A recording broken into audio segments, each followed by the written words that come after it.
Yes, Mr. Robinson, it's Trevor Abramson here. Yes, you remember that Mr. Abdullah offered £350,000.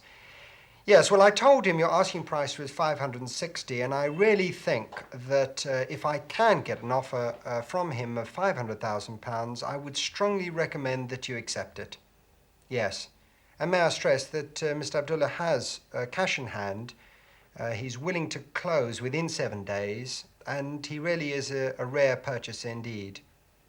Right. Okay. Well, I've got your solicitors, and I can reach you at your London office later on this afternoon. Trevor Abramson is an estate agent who's used to talking in hundreds of thousands of pounds. That's why his own detached house in Hampstead is worth £250,000. Abramson is Mrs. Thatcher's entrepreneurial ideal, a risk-taking, thrusting capitalist who 5 years ago, aged only 21, set up in business with just a £5,000 bank loan.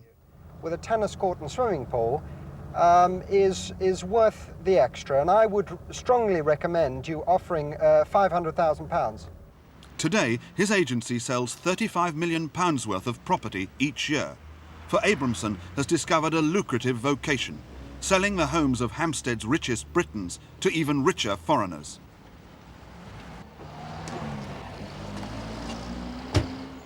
As Abramson surveys the Finchley Road from his estate agent's office, the future looks good. Whatever the rest of the country thinks, he's backing Margaret Thatcher. Well, I think she's got obvious direction. She gives confidence. I think she's got an enormously difficult task. And I think most of my clients, most of the potential investors, believe that that the light is at the end of the tunnel, although getting there won't be easy. But how many of Trevor Abramson's neighbours share his confidence? How many of the thousands of Londoners who live and work in this part of the capital will follow Mrs. Thatcher to the end of the road?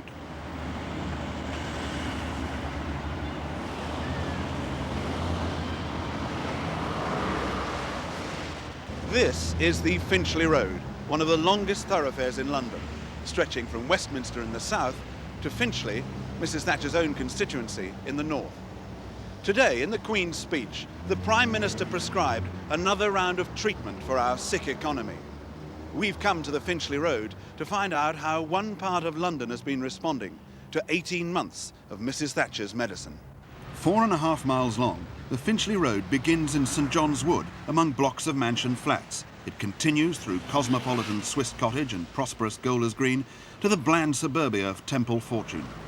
It runs through 3 Tory-held constituencies and is peppered with small businesses run by people who looked to Mrs. Thatcher at the last election to revive their flagging fortunes.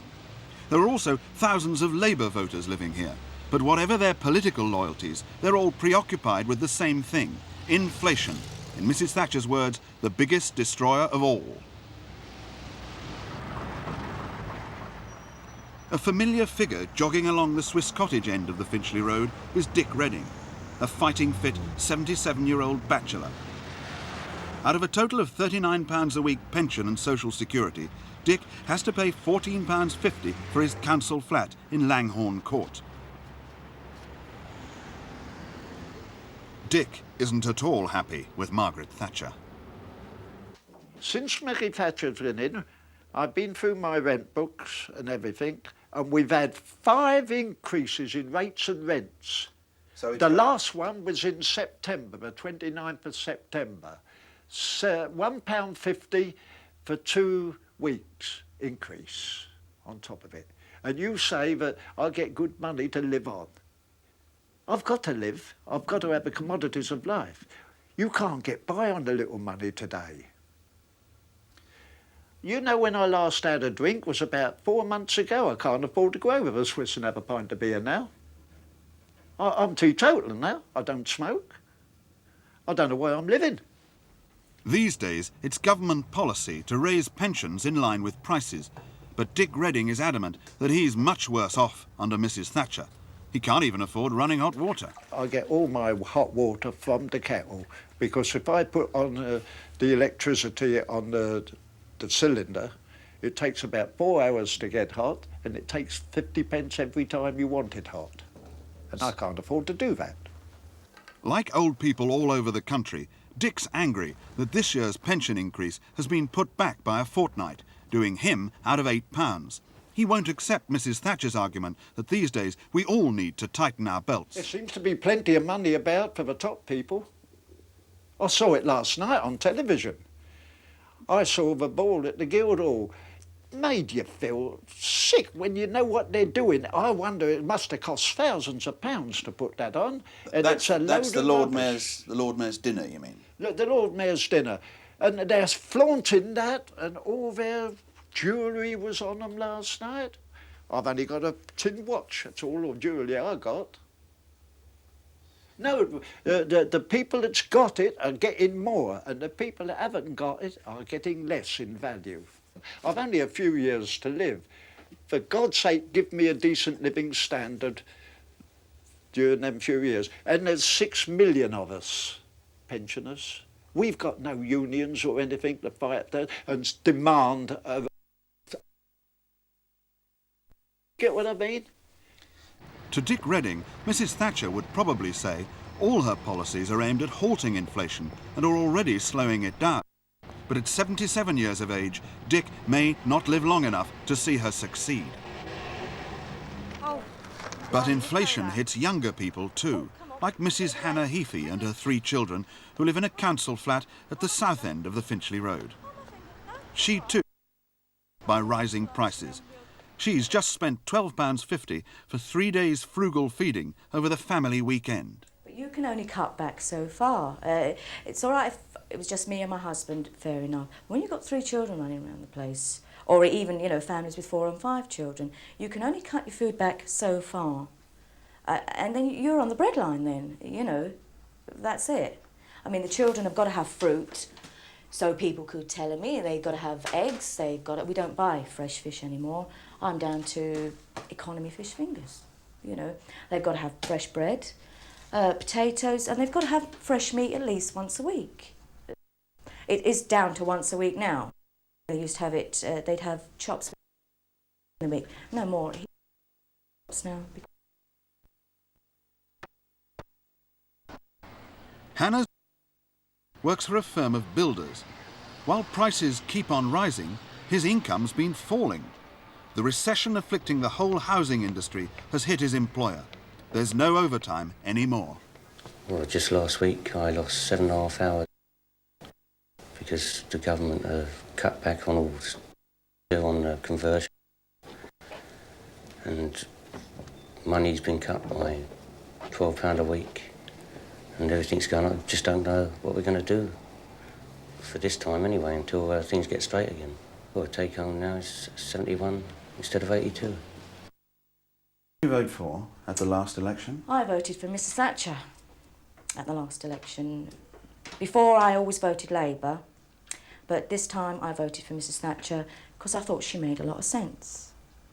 But if I knew then what I knew now, I would never have voted for her. Soon the Heafys could be even worse off, because Hannah's own £20 a week school meals job may be abolished. Last year, it was working class votes that helped put Mrs. Thatcher in power. But the opinion polls now show Labour 10% ahead. At number 671, further up the Finchley Road, is Ortoff Leather Goods, owned and run by Joe Friedman. Well, about 1,000 in the meantime, just to... Well, make it 2 cartons, but anyway, tell him not to screw me on the price. Inflation, Mrs. Thatcher believes, is caused largely by printing too much money. To reduce the money supply, she has forced interest rates up to record levels. But this has hurt small businessmen like Joe, who voted for Mrs. Thatcher at the last election. I've heard all this before. Now listen, you know me well enough and you know me so many years. Now tell him to push the price down a few coppers less per foot and send it in to me. A couple of boxes. In a small factory behind the shop and in his stores, Joe has 40 people working for him. He's built up a turnover of £500,000 a year, but like most businessmen, he's expanded on borrowed money. Today, he owes £200,000 to the bank and his suppliers. Interest payments of £600 a week are crippling his business. This is the cheapskin. I think I can't send it out to Topman. I don't think it's good enough. But these motorcycle ones. We'll send those out and then we'll send these 10 out to Scotland, shall we? Yeah, to Topman's shop in Dundee. OK, fine. Well, interest rates are affecting my business in a few ways. Number one, I have to work on quite a bit of borrowed capital. And when I have to pay a higher rate than other people do or my competitors abroad do, obviously my costs are higher. And therefore, I'm not competing with them on level terms. Joe Friedman exports 40% of what he makes, but the strong pound, buoyed up by those high interest rates, has drastically reduced the profit he can make selling abroad. I went to a place in Amsterdam quite a few times, and after a while I managed to get an order. And I did supply the goods and everything was okay, and the person was very happy, and he repeated it. He repeated the order straight away, but all he said is that, Mr. Friedman, you must help me on the price. The exchange has gone up in the past few weeks, and unless you can do it at the old rate of exchange, no matter how much I would like your goods, we just won't be able to buy them. So I had to go along and reduce my prices.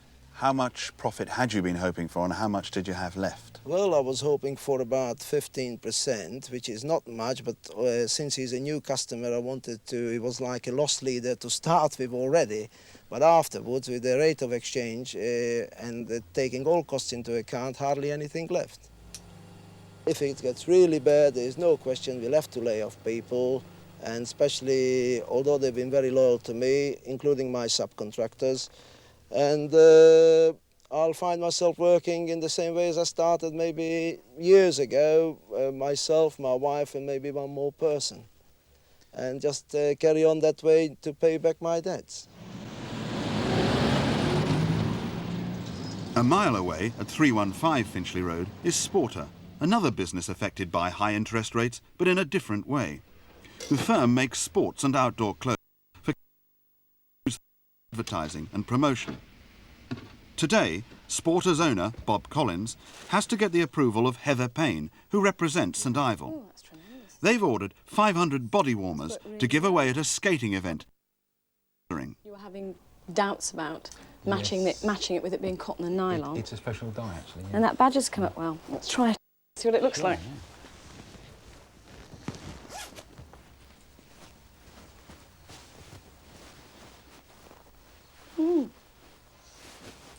That's really good.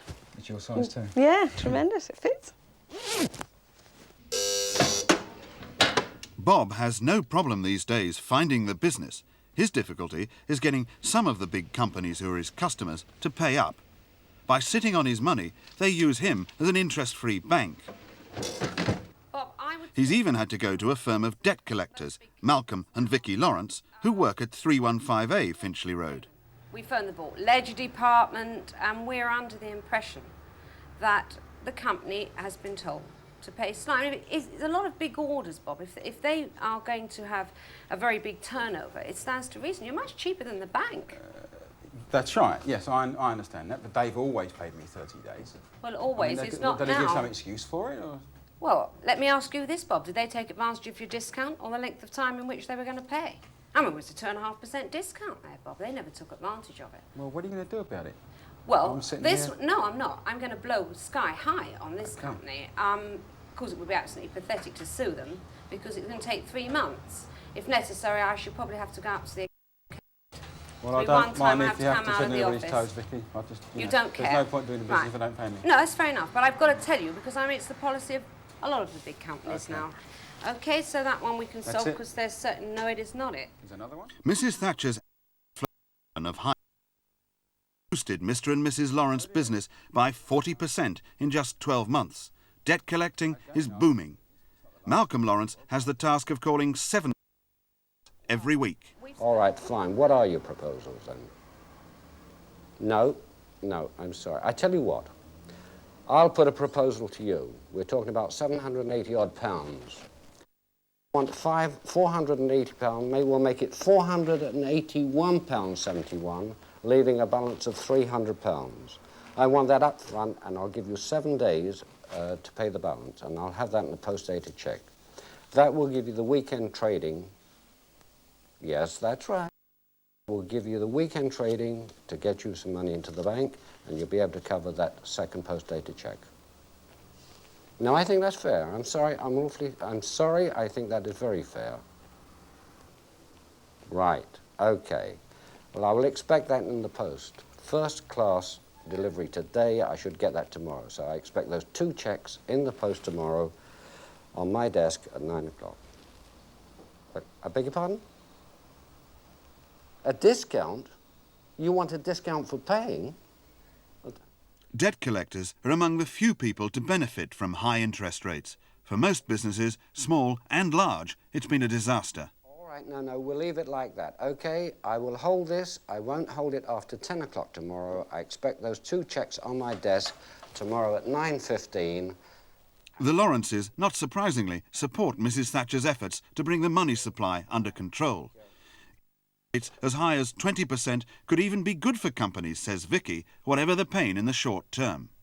Because I think economically that it is a pill that has got to be swallowed by small businesses. I think it is a question of the survival of the fittest. I think that if a company does not overextend itself beyond its financial limits, it will survive and grow, albeit at the moment at a much smaller rate. 4 doors away at number 307 is Camden Borough Housing Office, where the other arm of Mrs. Thatcher's anti-inflation policy is striking hard: public spending cuts. Last year, the government knocked £9 million off Camden's housing grant. Wendy Gray, Secretary of the Line, Rosemont, Thames. Wendy Gray wants to know why plans to renovate decaying homes in Lythos Road, right next to the housing office, have been shelved indefinitely. Brendan Bergen, the Housing Development Officer, meets her to discuss the sorry prospect for her street. Talk about it. Yes, we'll have a look down the road, shall we? Looking at this particular street, I mean, we expected to rehabilitate the south side in total, virtually, on a rolling programme basis, and the north side across here. We thought, because the houses are so far gone, we would have no option but to redevelop them. Right. As things stand now, the rehabilitation programme has come to an end. There isn't money to rehabilitate the houses in the present financial year, or indeed in the next financial year, for that matter. There is some chance, in fact, that money mightn't even be available in the following financial year. As far as the redevelopment is concerned, I mean, that too has been shelved. So, in other words, the fact that, I mean, this is where I live, in fact. Yes. Which is boarded up down here, because this was part of the rehabilitation programme. Well, it was intended, in fact, that we would rehabilitate all the houses along here, yours included. Yes. I mean, as you can see, it is now boarded up. And it's rather sad, and it's not something which anybody likes. No, and it's a direct result of the government's cuts, then, really. Yes, it is. But for Camden, the cuts are only beginning. The Labour borough has so far been reluctant to curb its spending, so the government is knocking another £5 million off Camden's rate support grant for next year as a punishment. At Swiss Cottage Baths at the south end of the road, local teenagers play basketball every night. Some have no jobs, like Roger Waif, age 16, who left school in April. Public spending cuts, high interest rates and continuing inflation have taken their worst toll in jobs. In this area, 1 man in 12 is now unemployed. 3 times a week, Roger calls into the job centre in Finchley Road to look for work. In the last 8 months, the number of unemployed people registered here has risen by 50% to nearly 700, but the jobs on offer are down by 20%, and many of these nobody wants because the pay is so low. For Roger Waif, it's even worse. Few jobs are on the cards for boys of 16. What sort of experience have you had? I've worked in a computer place, fixing components and making up variables and all different things. It was only for 3 weeks. Well, there's one thing that I can possibly think of, and that is locally there is a place where they do some sort of engineering work, electronics, the North London Vehicle Repair Workshop. It's on the Finchley Road next to the Broad Street station, you know, Finchley Road and Frogmore Station. Yeah. We might be able to arrange for you to go along and see them there.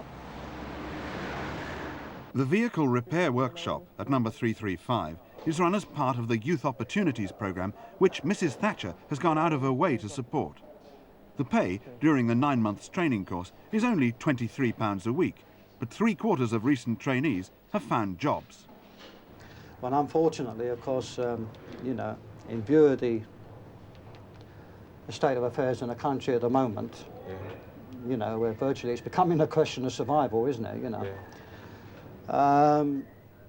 As far as this particular establishment is concerned, that's all we can offer you. Carpentry, general engineering or motor mechanics. Now, how long have you been out of work? 5 months. 5 months. Have you been after many jobs? Yeah, about 6, 7 jobs. 6 or 7 jobs. You must be becoming quite disillusioned, are you? Yeah. Yeah. Well, if it's any consolation to you, my dear boy, you're not the only one. There's been quite a few lads along here, and that's why when we have a waiting list for this project. We have over 20 kids waiting to come onto it, you know. So what can I say? Well, Roger, there are no jobs here, even if you wanted one, so what's your next move? Go back to the job centre. But Roger will have to be quick, for only last week the government said it's thinking about closing 672 job centres throughout Britain. Mrs. Thatcher's policies are, of course, working well for Glentree Estates, if not for many other people in the Finchley Road.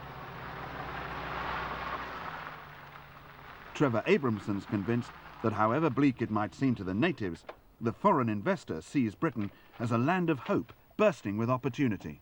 Have you had any offers for this place? There have been 2 offers. At the moment, none of them are acceptable. But we're working on it. Not enough money, you mean? Not enough money. Now, the asking price on this house is over £400,000, and most of your buyers seem to be foreigners. Why on earth should they want to invest in Mrs. Thatcher's Britain when the pound is so high? Well, England has always been, for a foreign investor, a very safe place to invest money. It's got a politically stable environment. Over a 5-year investment term, they're likely to benefit by quite a substantial capital appreciation. As far as the foreign investor is concerned, she is a lady who is adopting a very confident policy. She's got an obvious direction. She's highly regarded in foreign countries. They will pay certainly a higher consideration due to the higher pound than they would have paid perhaps 3 years ago. But I think her confidence, the overall investment, capital appreciation on their investment outweighs the disadvantage of the higher pound. And I think that Mrs. Thatcher, as far as I'm concerned, and I can bring in a good part of £35 million worth of investment into this country from foreign investment, from foreign investors, it's certainly her policies are working for me. But if rich foreigners admire Mrs. Thatcher, what's the Finchley Road's overall verdict on her? At number 202 are Gallup, the opinion pollsters. We commissioned them to carry out a survey of their own street. Half the people interviewed work in the Finchley Road, the other half live in it. As we know from past elections, the road has a built-in Tory bias. Asked how they felt about Mrs. Thatcher's performance as Prime Minister, 39% said they were satisfied and 48% said they were dissatisfied. When asked about voting, 63% of those who voted last time voted Conservative. But if there were an election tomorrow, only 49% said they'd vote Tory, a remarkably low figure for a staunchly Tory area. If this pattern were to be repeated in marginal seats all over Britain, Labour would win a general election by a landslide.